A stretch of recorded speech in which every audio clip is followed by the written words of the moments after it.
రేపు ఆయనకి ఇక్కడ ఇల్లు కూడా లేదు, విజయవాడలో కానీ గుంటూరులో కానీ ఈ ప్రాంతంలో ఎక్కడ కూడా ఆయనకి ఇల్లు లేదు.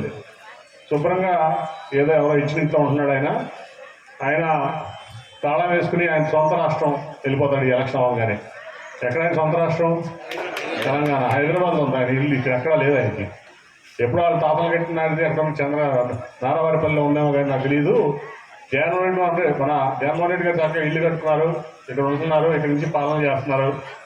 అట్లాగే ఈ ఎన్నికల్లో ఓడిపోతానని ఖచ్చితంగా తెలుసు చంద్రబాబు నాయుడికి. దాంట్లో అందుకే ఇల్లు కట్టుకోలేదు. ఇక్కడ ఈ ఎన్నికలు ఆఖరి ఎన్నికలు చంద్రబాబు నాయుడికి, ఆయన పనికి మాలిన బుద్ధి లేని కొడుకు లోకేష్కి ఈ చివరి ఎన్నికలు. టీడీపీ కూడా అంత పెద్ద ఎన్టీ రామారావు పెట్టిన పార్టీ. నాకు స్వామిదాస్కి చాలా బాధపడుతున్నా మాట చెప్పాలంటే కూడా. ఎందుకంటే స్వామిదాస్కి మరి ఆ రోజు నుంచి 30 ఏళ్ళు టీడీపీలో పనిచేశాడు. నేను ఒక దాదాపు 12-13 ఏళ్ళ నుంచి నేను ఎంపీగా ఉన్నాను. అంతకుముందు కొంత విజయేసి ఉన్నాం. అయినా కూడా కానీ బాబు కొడుకులు చేసేటువంటి అదవ పనులు, చెత్త పనుల వల్ల పేద ప్రజలకు దూరం అయిపోయింది టీడీపీ.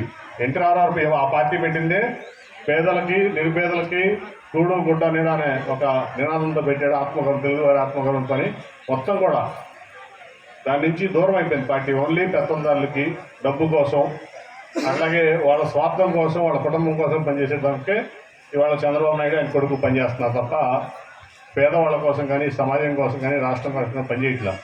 ఎందుకంటే మీరందరూ బాగుంటే ఈ రాష్ట్రం బాగుంటుందని భావించేటువంటి వ్యక్తి జగన్మోహన్ రెడ్డి గారు. చాలామంది అంటారు ఈనాడు పేపర్లోనో, జ్యోతి పేపర్లోనో, టీవీ5 న్యూస్లోనో అభివృద్ధి లేదని.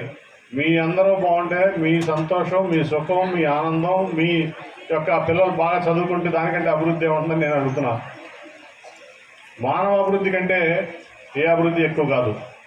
మానవ అభివృద్ధి మీరందరూ అభివృద్ధి చెందితే, మీ జీవితాలు బాగుంటే, మీ జీవన శైలి మెరుగుపడితే, మీ పిల్లలు బాగా చదువుకుంటే ఏ ప్రాంతమైనా, ఏ రాష్ట్రమైనా బాగుంటుంది. దాంట్లో మరి ఇవాళ జగన్మోహన్ రెడ్డి గారు చేస్తున్నటువంటి కార్యక్రమాలు నిదర్శనం. కాబట్టి ఆయన నిలబెట్టుకోవాలి. మనం 175 జగన్మోహన్ రెడ్డి గారు గెలవాలి. అట్లాగే మీరందరూ కూడా ఇక్కడ భారీ మెజార్టీతో స్వామిదాస్ గారిని గెలిపించుకుని మరి ఆయన ద్వారా ప్రతి ఎమ్మెల్యే 175 ఎమ్మెల్యేలని భారీగా గెలిపించుకుంటేనే ఈ పథకాలన్నీ మళ్ళీ వస్తాయి. ఈ పేదలకి ఒక పెద్ద దిక్కుగా జగన్మోహన్ రెడ్డి గారు ఉంటారు.